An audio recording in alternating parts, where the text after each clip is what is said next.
Bonjour Nicolas Jeannot. Bonjour. Vous êtes enseignant au Collège Clistène et vous enseignez quoi? Alors, je suis enseignant de technologie à la base et depuis l'année dernière, j'enseigne aussi la SVT et les sciences physiques dans le cadre de l'EIST, l'enseignement intégré des sciences et des technologies, en 6e et en 5e. Voilà.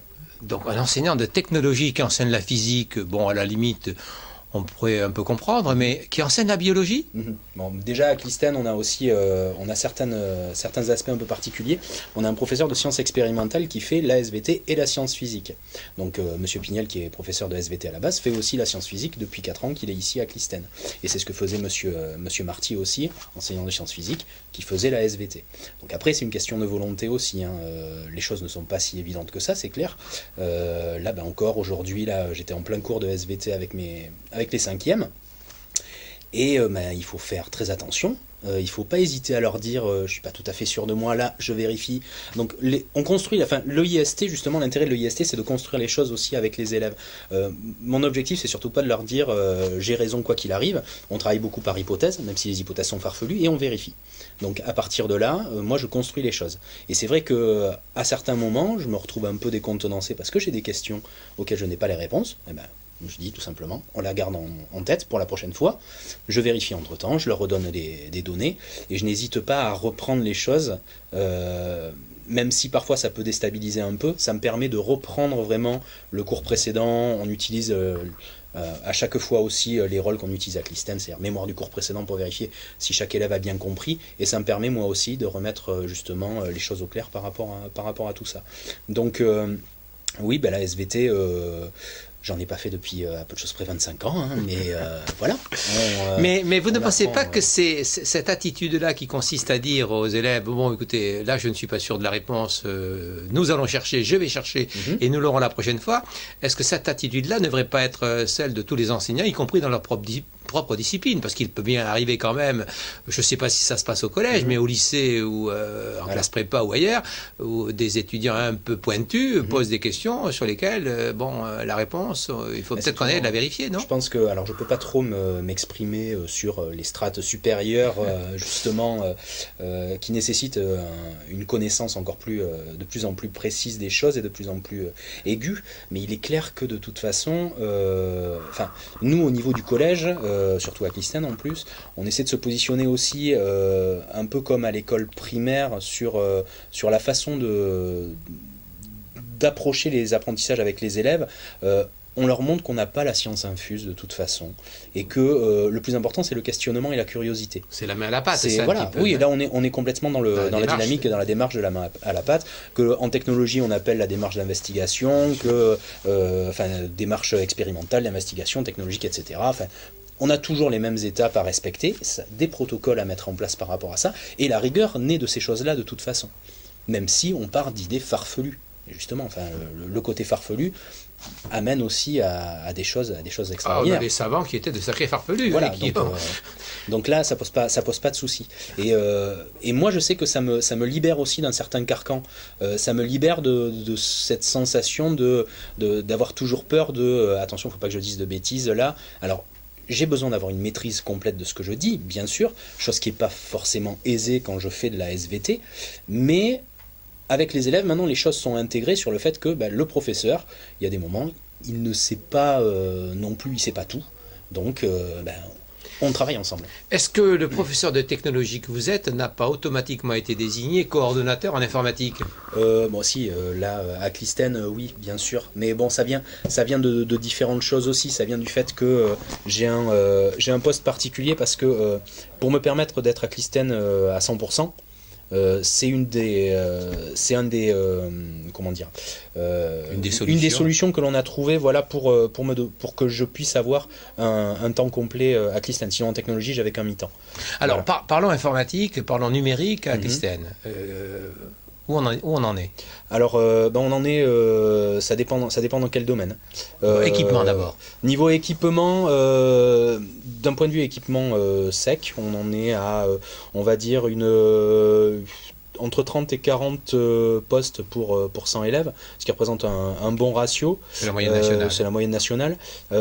Sachant que, bon, à l'heure actuelle, j'ai des petits soucis de réseau. Hein, on parlera des problèmes de logistique, hein, là, c'est autre chose. Donc, il y a quand même des problèmes de réseau, du point de vue du matériel. On a des problèmes, oui, on a des problèmes, je pense, comme beaucoup d'autres endroits, à bien faire fonctionner notre réseau avec les solutions que l'on a.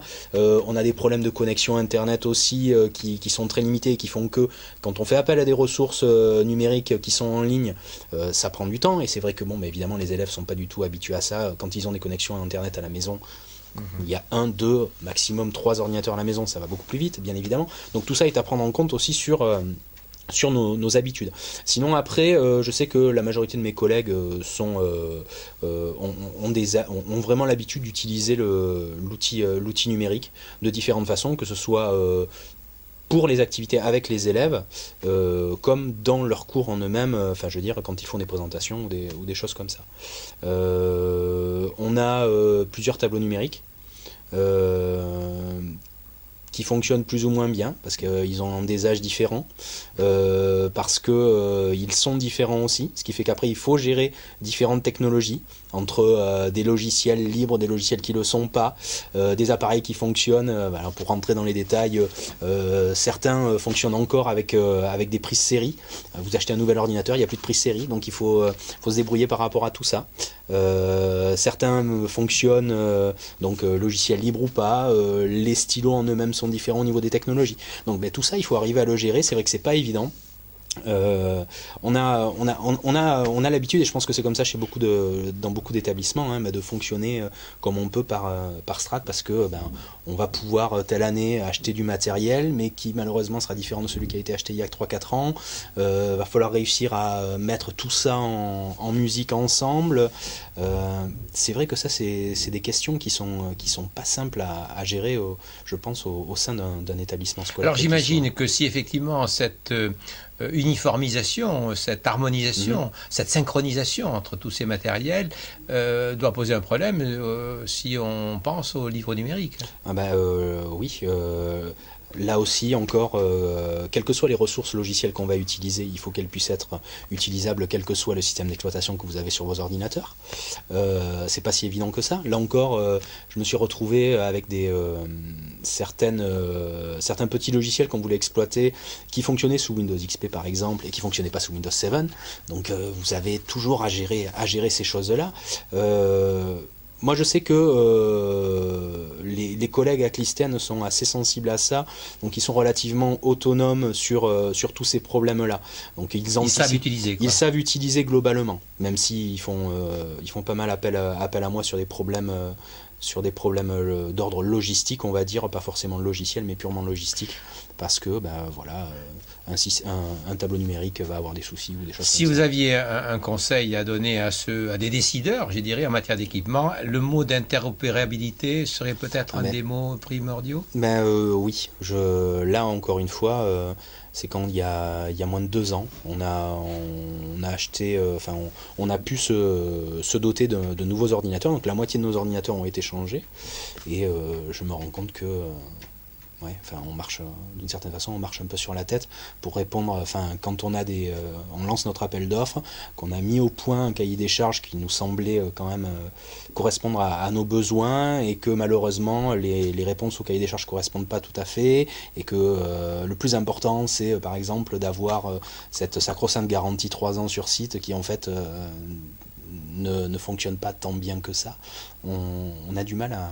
Oui, la réalité n'est pas si évidente que ça. Donc l'horizon numérique n'est pas aussi clair qu'on pourrait le penser. Il faut peut-être bien l'améliorer. Je pense qu'honnêtement, vu mon usage quotidien du numérique, vu le fait que j'utilise beaucoup Internet pour aller chercher pour m'aider de séquences que je retravaille évidemment, parce qu'à chaque fois les outils que l'on a, il y a pléthore d'outils qu'on peut utiliser, qui sont soit faits par des professeurs indépendants ou mis en ligne par les rectorats, ça c'est les ressources à l'usage des enseignants. Voilà, toutes ces ressources-là, évidemment on sait pertinemment qu'en les récupérant il faut les assimiler, on ne peut pas les restituer comme ça fonctionne jamais, mais autant ça, j'imagine que quand je vois tout ce qui existe, on a moyen de construire un cours cohérent avec ce que l'on veut en utilisant tout ça. Je ne parle pas du temps qu'il faut pour ingurgiter tout ça. Ça, c'est le problème d'Internet. Aller à la recherche des informations, c'est pas évident. Mais après, je pense que le gros souci à l'heure actuelle, c'est le matériel. Avoir un matériel qui est vraiment, comme vous le disiez, qui est interopérable, qui permette justement de prendre en compte le nouveau comme l'ancien, qui permette, quelle que soit la salle où on est, de pouvoir réagir rapidement. Moi, je sais que ça, j'ai l'habitude. J'arrive dans une salle, s'il n'y a pas de vidéoprojecteur, je vais en chercher un, je le branche, j'ai mon ordinateur portable, etc. Mais ça nécessiterait de la part de tout le monde une telle adaptabilité que ça en devient complexe. Ça en devient extrêmement complexe. Revenons justement aux ressources numériques. Dans le projet de loi sur la refondation de l'école de la République, le ministre Vincent Peillon propose la création d'un service public d'enseignement numérique. Quel est votre point de vue quant à cette création? Il y a déjà des embryons de choses qui existent. Moi, j'y fais appel. Je sais que beaucoup de mes séquences passées que j'utilise encore ou pas ou plus proviennent de différents sites académiques que j'ai récupéré les documents, je les ai retravaillés, etc. Ce sont des documents qui ont été créés par des enseignants, mutualisés et mis à disposition. Lors des travaux de ZAP, des choses comme ça, et ça fonctionne plutôt bien, quoi, parce que ce sont des éléments aussi qui permettent de se sentir de sentir qu'on maîtrise davantage aussi le programme. Parce qu'il ne faut pas oublier une chose aussi, lors des changements de programme, on a une formation d'une journée, grand maximum une demi-journée, et on doit créer notre programme. Et avec ces documents-là, ces choses-là, ça nous permet déjà d'avoir un chemin tracé, de savoir quels sont les objectifs, d'avoir déjà des idées un peu moins floues. Donc tout ça, pour moi, c'est plus que nécessaire, quoi. On a besoin, en tant qu'enseignant, dans notre pratique, d'avoir accès à ces choses-là. En clair, des ressources, mais labellisées par l'institution, qui garantit qu'elles sont utilisables et en adéquation avec les programmes officiels. Complètement. Et de toute façon, comme toute information sur Internet aussi, vouée à être critiquée par soi-même quand on les récupère, pour pouvoir les utiliser au mieux, bien évidemment. Et vous seriez prêt, vous, à proposer sur ces plateformes des outils que vous avez mis au point et que vous pensez partager avec d'autres, mutualiser vos productions? Alors c'est toujours le même souci. Nous à Clistène, là, on a refondu le site internet dont je m'occupe aussi, et on a toute une partie qui est encore vierge pour l'instant, dans laquelle on a prévu de créer une boîte à outils dans laquelle on pourra mettre toutes nos productions pour que nos collègues puissent aller piocher. Le souci, en fait, la question, c'est est-ce que ce cours, est-ce que ce projet, est-ce que ceci, c'est assez finalisé pour être montré, est-ce que ça vaut le coup, etc. Et donc pour l'instant, là-dessus, on en est au point mort. Donc moi, pour l'instant, les seules petites ouvertures que j'ai là-dessus, c'est par rapport à mon cahier de texte numérique où j'intègre les documents que je donne aux élèves. Mais est-ce que la vérité ne serait pas une vérité partagée? C'est-à-dire le fait que, effectivement, en mettant à disposition à des collègues, ils vont dire, ça, moi, je suis pas d'accord, ou je ne prendrai que ça, etc. Ça, on peut modifier, faire évoluer une ressource. Oui, complètement. Et après, c'est aussi une question de temps. C'est une question de temps. C'est une question de temps. Et je crois qu'à Clistène, vous passez beaucoup de temps quand même à travailler pour... Oui, on passe du temps. Merci beaucoup. Voilà. Merci à vous.